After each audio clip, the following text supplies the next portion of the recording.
Okay, from last time where we had left off was not only just talking about action potentials, and we're talking about a wave. We'll illustrate what that means here in just a couple of moments. Otherwise, the big concept to know with this chapter is what these cells are, and then also what they do, especially these, okay, and those. They have a very similar function. They are both forming what we call a substance that we call myelin, but it's the Schwann cells that do that in the peripheral nervous system, and it's the oligodendrocytes that do that in the central nervous system.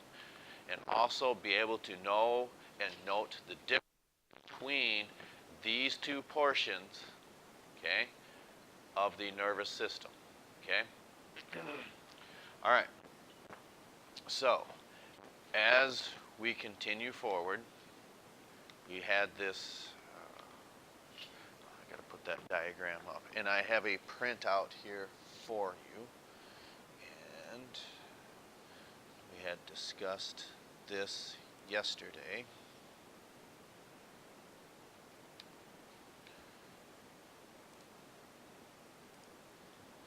Okay, so here is a printout that you can use on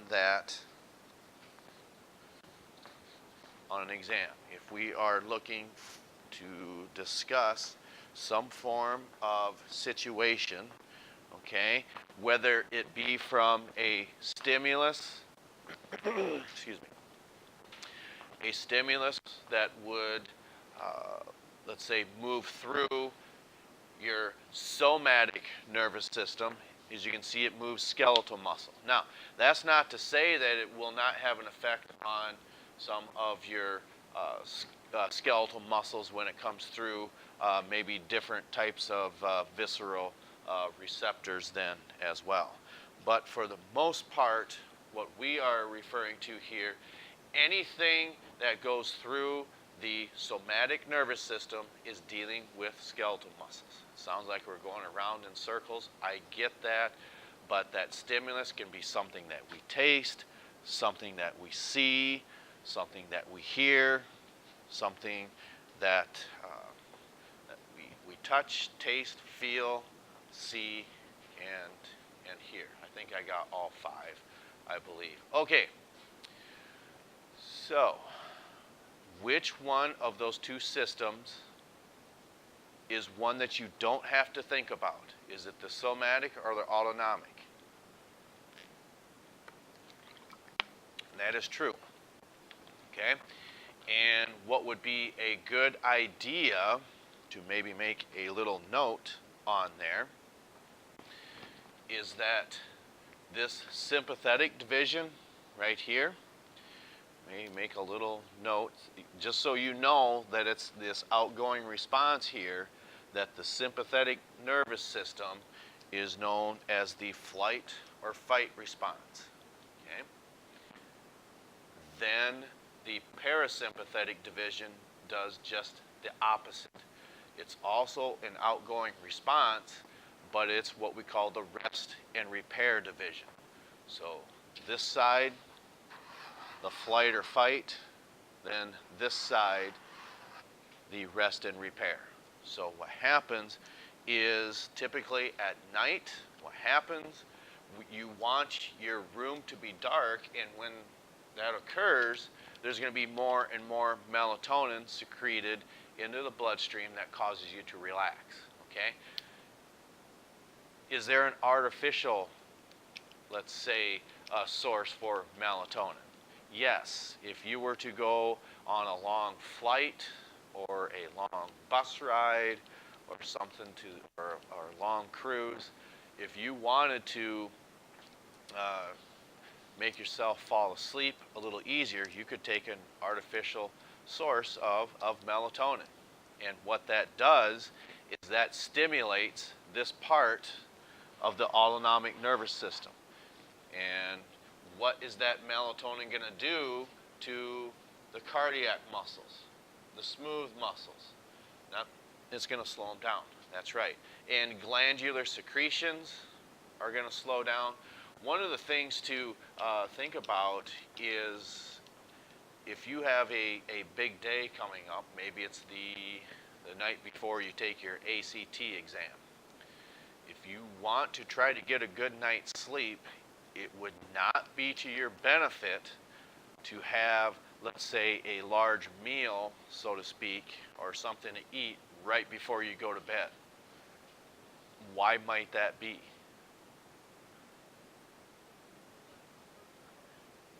Because what's going to happen is your rest and repair division is trying to slow these guys down. But here you have a meal inside of you and your digestive system is still working. So your body actually has to work hard to try to, let's say, break those substances down. So, but it happens. I think everyone has been in that situation where all of a sudden you have a large meal and then you not good for you, but you're probably not going to get the quality night's sleep that you possibly or probably would need.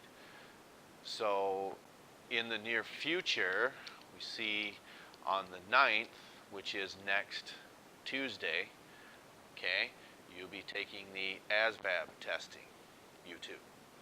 Now, I don't know, it just says approximately hours 1 to 3. That's not as important as the ACT test. Well, every test is probably important, but are you going to take yours this year or wait till next year? You're going to take the ACT? You're still debating, and have you taken it? So you got to take that soon, because if you're applying to different colleges and universities, they're going to be asking for that. Okay, so sooner rather than, I don't know when the next one is. I don't know if there's one every month, but I would certainly think late this month or perhaps sometime in November. There's some dates in the upper right-hand corner, but that's last year. I don't see why it would be too much different last year as opposed to this year. Okay, so again, these visceral receptors could be something even inside your body, okay? Can have an effect even on your pH values. You might think, well why would that be? Well, you could be producing too much acid in your stomach. That's certainly going to lower the pH values. And your visceral receptors would pick up on that, okay? And then cause, okay, have an outgoing response. If your pH values, the stimulus is they pick up, sends it to the central computer and says, our pH values are too high. It's going to send an outgoing response, okay? We do call this the rest and repair division, but what we would be referring to is we want those glandular secretions to slow down. And that would be in the form of cholestocanin. That's certainly going to slow down acid production that we had talked about last chapter. But then on the other side, the somatic nervous system, okay, any type of stimulus, whether you're, again, the example we used is you're lining yourself up for the ball rolling towards you, hits your foot, bounces up. So the stimulus is something that you see. It goes through the afferent division. It's moving towards the brain or central computer deciphers what it wants to send out as a response to that of the somatic motor division, and then affects your skeletal muscles. Okay, so with that, we're going to stop with that today and then talk about these action potentials. And you might not know what to ask about this. Maybe yes, maybe no. Otherwise, that's where we're going to stop with this. Okay? All right, so it's referring to, what do I want to say? These action potentials, okay?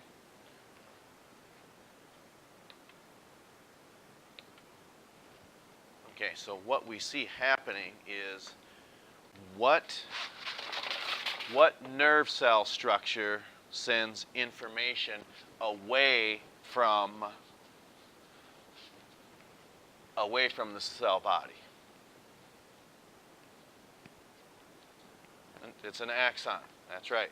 So if we've got this neuron or this nerve cell, okay, we've got this thick axon right here, eventually what that's going to do is come down, down, down, down, and just make a connection to this nerve cell, because this is no longer an axon, but rather what receives the information, a dendrite. Okay? So the categorical difference between the two is you have this axon that then makes a connection to this dendrite, and then you'd possibly have another axon, comes down, makes a point. Okay? These are our nerve cells. So again, the impulse would be going in this direction in an axon. Again, this is the axon, this is the dendrite. Okay? And then perhaps moving in this direction, the axon, then this structure here then is the dendrite. Okay? So, in order to do that, it has to go through a process we call action potentials, and it's referring to the sodium-potassium pump. So what that means is you have a lot of these ions, okay? You got all this sodium on the outside.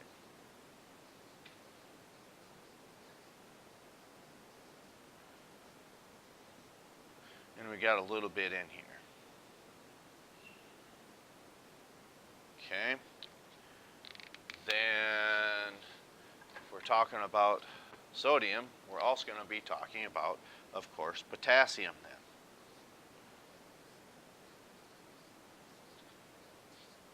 So this is all outside. We got perhaps a little bit in here. Okay? But what's going to happen then is, due to a concentration gradient, this sodium is going to do what from outside of this cell structure? Because of diffusion, the amount of sodium is going to diffuse or go down a concentration gradient into the neuron. Okay? So this sodium just diffuses through. Okay? So this sodium moves into the neuron here. Okay? So then what we see happening is some of this, I don't have enough potassium out here. Okay. Notice you have all this sodium on the outside and little on the inside. So that sodium can diffuse across very easily. But what happens is this is going downhill. So this needs to pump, okay?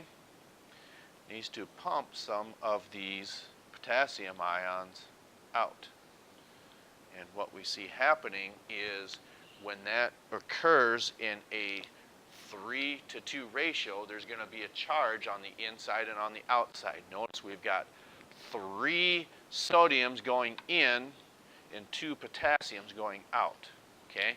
So from physical science, what's true about elements in the first column? They've got a what charge?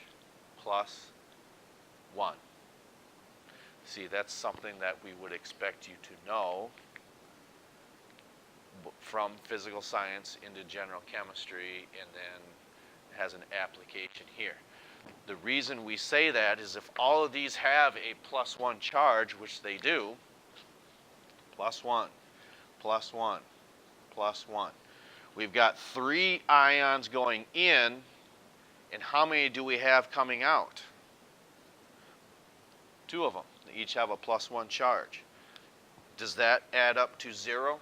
3 going in and 2 coming out?